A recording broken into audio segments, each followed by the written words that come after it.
Frères et sœurs, que la grâce et la paix de Dieu notre Père et de notre Seigneur Jésus-Christ soient notre partage au quotidien. Nous allons aujourd'hui aborder un thème important, la création. La création qui nous est décrite en Genèse 1 et Genèse 2. La création qui est remplie d'enseignements. La création qui nous révèle des mystères cachés de la volonté et de la nature de Dieu. Nous allons partager la parole sur la création afin d'être enseignés. Dans cette première vidéo, dans cette première partie, nous allons aborder ce thème d'une façon, on va dire, un peu moins spirituelle. Nous allons chercher à voir est-ce que, fondamentalement, la Bible, telle qu'elle nous décrit la création, s'oppose à la science.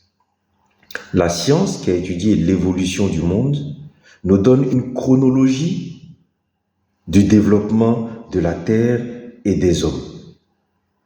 Mais est-ce que fondamentalement, la science s'oppose au récit que nous fait la Bible sur la création?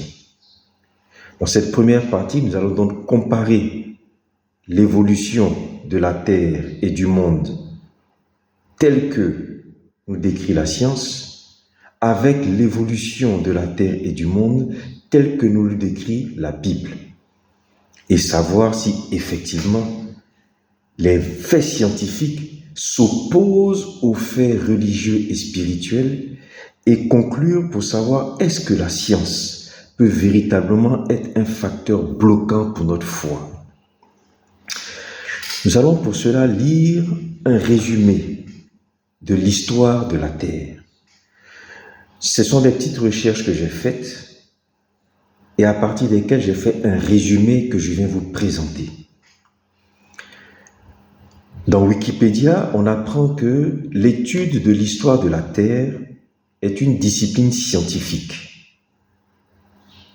qui couvre une période approximative de 4,6 milliards d'années qui commence à la formation de la Terre à partir de la nébuleuse solaire jusqu'à l'époque actuelle et qui comprend l'histoire du genre humain. Donc, l'histoire de la Terre comprend l'histoire du genre humain, l'histoire des hommes, et dure 4,6 milliards d'années. Ces recherches nous montrent que ces 4,6 milliards d'années peuvent être découpées en 4 périodes. La première s'appelle l'ADN. Elle dure environ 500 millions d'années. C'est une période qui n'a guère laissé de roches en place. Elle n'a rien laissé, cette période, de matériel à partir duquel on puisse faire des analyses et une étude. Et cette période est surtout connue à travers la modélisation du système solaire et l'analyse comparative des différents corps célestes. La deuxième période s'appelle l'Archéen. Elle dure 1,5 milliard d'années. Cette période est marquée à la fois par l'apparition des premières croûtes continentales, donc la Terre, et par l'origine de la vie. Donc la deuxième période, l'Archéen, qui dure 1,5 milliard d'années, est marquée par l'apparition des premières croûtes terrestres, donc la Terre, et par l'origine de la vie. Pas la vie, mais l'origine de la vie. La troisième période s'appelle le Protérozoïque. Cette période dure environ 2 milliards d'années et est marquée par l'apparition massive de l'oxygène dans l'atmosphère en remplacement de l'atmosphère primitive composée de gaz carbonique. Cette période est aussi connue à travers des roches qui ont été créées. Et enfin, la quatrième période qui marque l'histoire de la Terre, je précise, l'histoire de la Terre comprend également l'histoire du genre humain.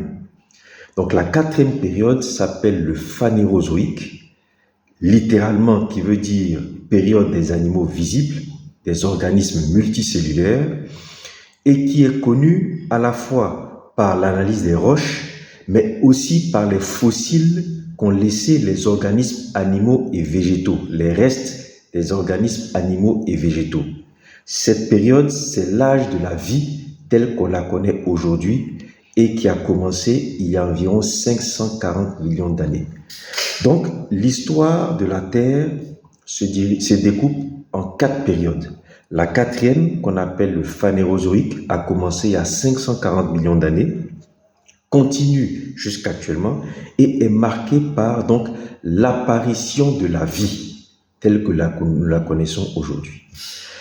Nous allons donc voir, en comparant ces faits scientifiques, nous allons voir est-ce qu'ils s'opposent à la description biblique de la création de la Terre, de la création du monde, de l'histoire de la Terre et de l'histoire du genre humain. Reprenons. La première période s'appelle l'Adéen. La première période de l'histoire de la Terre s'appelle l'Adéen. Elle dure environ 500 millions d'années et on nous dit que c'est une période qui n'a rien laissé de matériel, de palpable qui puisse être étudié. C'est une période qui est connue surtout par des modélisation du système solaire et analyse comparative des différents corps célestes. L'ADN est caractérisé par l'absence de structure matérielle, de structure palpable que l'on puisse étudier pour définir ce qu'était la Terre. Mais que nous dit Genèse 1, verset 2? La Bible nous dit, Genèse 1, versets 1 et 2, « Au commencement, Dieu créa le ciel et la terre. La terre était informe et vide, les ténèbres couvraient l'abîme, l'Esprit de Dieu se mouvait au-dessus des eaux. » La Bible nous dit qu'au commencement, la terre était informe et vide. Les ténèbres couvraient l'abîme et l'Esprit de Dieu se mouvait au-dessus des eaux. En gros, Genèse nous dit qu'au commencement, la terre n'avait pas de forme, elle était vide, il n'y avait pas de matière. La terre était un abîme. Ce qu'on entend par abîme, l'abîme est un espace auquel on ne peut pas assigner de limite définissable. Ou alors l'abîme est un cratère, un précipice dont on ne peut sonder la profondeur. Genèse 2 ici nous indique bien qu'au commencement, la terre était quelque chose d'indéfinissable, d'immatériel, et qu'il y avait des eaux au-dessus desquelles l'Esprit de Dieu se mouvait. Cela correspond bien à l'ADN que nous avons vu. La deuxième période s'appelle l'Archéen. Elle dure 1,5 milliard d'années et on nous dit qu'elle est marquée par l'apparition des premières côtes continentales et par l'origine de la vie. Pas par la vie, mais par l'origine de la vie en mettant en place ce qu'on a appelé la biosphère. Mais nous allons lire Genèse 1, les versets 6 à 10. Genèse 1, verset 6. Dieu dit qu'il y ait un firmament entre les eaux et qu'il sépare les eaux d'avec les eaux. Nous avons donc vu qu'au commencement, la terre, il y avait de l'eau. Au verset 6, Dieu dit qu'il y ait un firmament qui va séparer les eaux d'avec les eaux. Dieu fit le firmament. Il appela le firmament ciel. Verset 9. Que les eaux qui sont au-dessous du ciel se rassemblent en un seul lieu et que le sec apparaisse. Et cela fit ainsi. Verset 10. Dieu appela le sec terre, il appela mer l'amas des eaux, et Dieu vit que cela était bon.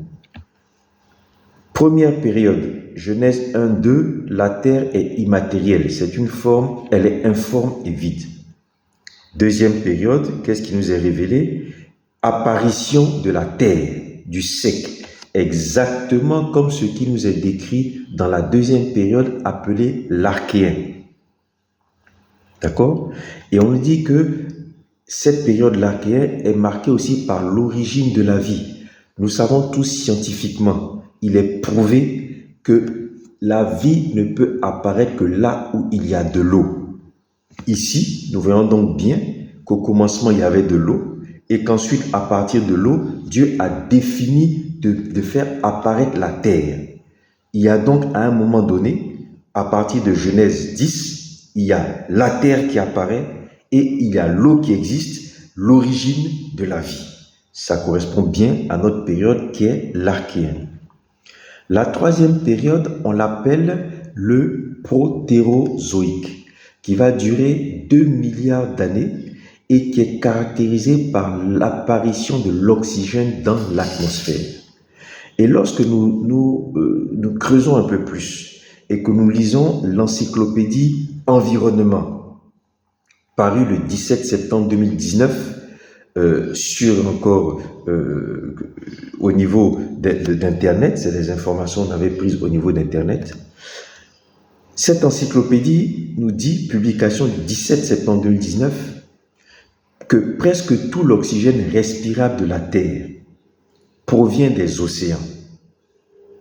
Cet oxygène s'est accumulé dans l'atmosphère grâce à des micro-organismes marins qui sont capables de réaliser la photosynthèse.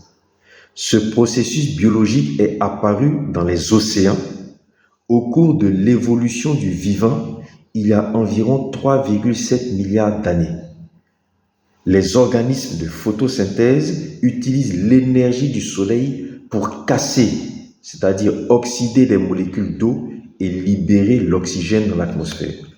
Donc, la troisième période, le Protérozoïque, qui dure 2 milliards d'années, a été marquée et caractérisée par l'apparition massive d'oxygène dans l'atmosphère. À partir de quoi? À partir d'organismes qui vont profiter du soleil et réaliser par photosynthèse la rupture de molécules d'eau et libérer l'oxygène dans l'atmosphère. Mais c'est ce que nous avons vu. C'est ce que nous avons vu. Nous avons vu que en Genèse 6, Dieu dit que le sec, Genèse 10, Dieu dit que le sec apparaisse. Il y avait de l'eau et il y avait quoi? La terre. Et on nous dit que c'est à partir du soleil que la photosynthèse va se réaliser et que les molécules d'eau vont être rompues pour donner de l'oxygène. Mais que nous dit Genèse 14 à 17? Dieu dit qu'il y ait des luminaires dans le firmament du ciel pour séparer le jour et la nuit. Verset 16. Dieu fit les 2 grands luminaires, le plus grand luminaire pour présider au jour, le plus petit luminaire pour présider à la nuit. Il fit aussi des étoiles.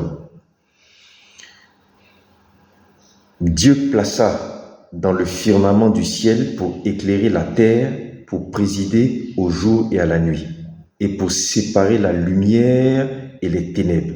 Et Dieu vit que cela était bon. Donc Dieu a créé, après qu'il ait, en Genèse 10, séparé les eaux d'avec la terre, il a créé les 2 luminaires. Un grand luminaire pour présider au jour, le soleil, et le plus petit luminaire pour présider à la nuit, la lune, ainsi que les étoiles. Mais une fois que l'eau est apparue, que la terre est apparue, que nous dit Dieu, que nous dit la Bible? Dieu a créé le soleil, soleil à partir duquel des organismes, des micro-organismes photosynthétiques ont commencé à casser les molécules d'eau pour faire apparaître quoi? L'oxygène dans l'atmosphère. Enfin, la 4e période, qui a commencé il y a 540 millions d'années et qui continue jusqu'aujourd'hui, s'appelle le Phanérozoïque, qui signifie littéralement période des animaux visibles. Cette période est marquée par l'apparition des organismes multicellulaires. C'est l'âge de la vie tel qu'on la connaît aujourd'hui.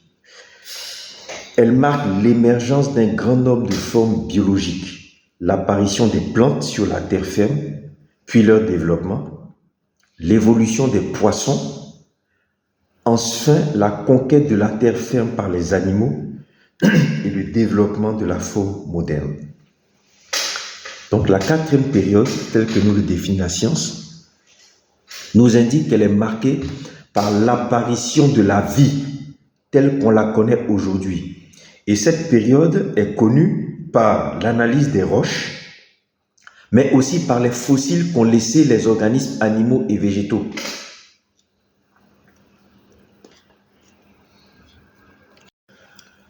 Que nous dit donc la Bible? Lisons Genèse 1, les versets 20 à 25. Genèse 1, verset 20. Dieu dit que les eaux foisonnent d'une multitude d'êtres vivants et que les oiseaux volent sur la terre. Verset 24. Dieu dit que la terre fasse sortir des êtres animés selon leur espèce, des animaux domestiques, des reptiles et des bêtes de la terre selon leur espèce. Donc la Bible nous dit au verset 20 que Dieu a d'abord commandé aux eaux d'être remplies d'êtres vivants. Ensuite, qu'il y ait des oiseaux qui volent sur la terre et qu'au verset 24, la terre produise maintenant des êtres animés selon leur espèce à la surface de la terre. La Bible nous dit donc que l'évolution du vivant a commencé dans les eaux, qu'il y a eu ensuite des oiseaux au-dessus de la terre, puis des êtres vivants sur la terre. Et c'est bien ce que la science nous dit lorsque on étudie cette quatrième période qui est le phanérozoïque. On dit cette période est marquée par quoi? Donc période des animaux visibles. Elle est marquée par l'évolution des poissons, la conquête de la terre ferme par les animaux et le développement de la faune moderne. Frères et sœurs, que constatons-nous? Que la chronologie de l'histoire de la terre et de l'apparition de la vie sur la terre, telle qu'elle nous est présentée par la science, n'est pas différente de celle que nous présente la Bible. La Bible n'est pas un livre scientifique. La Bible n'est pas un recueil scientifique. Nous ne pouvons pas chercher à trouver dans la Bible les moindres détails scientifiques qui fassent que cette Bible soit conforme en tout point de vue à la science. Non. Celui qui veut opposer la Bible à la science se trompe. Dans les grandes lignes, dans les grandes tendances, les grandes évolutions, nous voyons que la Bible et la science coïncident. L'évolution telle que nous présente la science de la Terre et du monde correspond à l'évolution globale dans les grandes lignes telle que la Bible nous le présente. Mais si nous cherchons à trouver dans la Bible les plus petits détails scientifiques capables de prouver que la Bible est la vérité, nous nous trompons parce que la Bible n'est pas un livre de science. La Bible n'est pas un livre scientifique. Nous ne pouvons donc pas nous appuyer sur les faits scientifiques pour mettre en doute notre foi dans la parole de Dieu et dans ce que la parole de Dieu nous dit. Ceux qui utilisent la science pour vouloir l'opposer à la parole de Dieu et à la Bible se trompent. Dans les grandes lignes, la Bible, la parole de Dieu correspond à ce que la science a découvert par la suite. Il y a un autre fait que nous allons essayer d'analyser. Un fait qui perturbe énormément la foi de certains chrétiens, de certains croyants. La science nous dit que l'homme descend du singe, alors que la Bible nous dit que l'homme a été créé par Dieu à partir de la terre. Mais là encore, nous allons regarder ce que dit la Bible. Lisons Genèse 1, verset 11. Genèse 1, verset 11. Puis Dieu dit que la terre fasse pousser du gazon, des herbes portant semences, des arbres à fruits produisant leur espèce, du fruit ayant en soi sa semence sur la terre. Verset 11, je reprends. Que la terre fasse pousser du gazon, des herbes portant semences, des arbres à fruits produisant selon leur espèce du fruit ayant en soi sa semence sur la terre. Et cela fut ainsi. Genèse 1, verset 24. Dieu dit que la terre fasse sortir des êtres animés selon leur espèce, des animaux domestiques, des reptiles, des bêtes de la terre selon leur espèce. Et cela fut ainsi. Dieu fit les bêtes. À partir de quoi? La terre. Genèse 2, verset 7.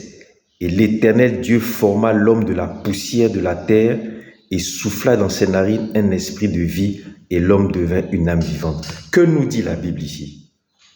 Que nous dit la Bible? La Bible nous apprend que le règne végétal, les plantes, le règne animal, les animaux, et l'humain ont tous la même matrice, la terre. Genèse 1, verset 11.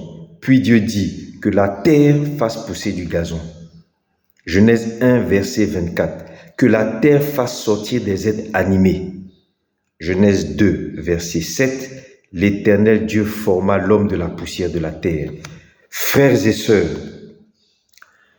les animaux et l'homme, tels que nous décrit la Bible, ont la même matrice. Les végétaux même et les animaux et l'homme ont la même matrice, c'est-à-dire la terre. Nous sommes issus d'une même matrice, d'une même matière, la terre. C'est ce que la Bible nous dit. Mais si la science nous dit que l'homme descend du singe, cela signifie de façon très basique qu'il y a les mêmes éléments, il y a des éléments communs entre l'homme et le singe. L'homme descend du singe.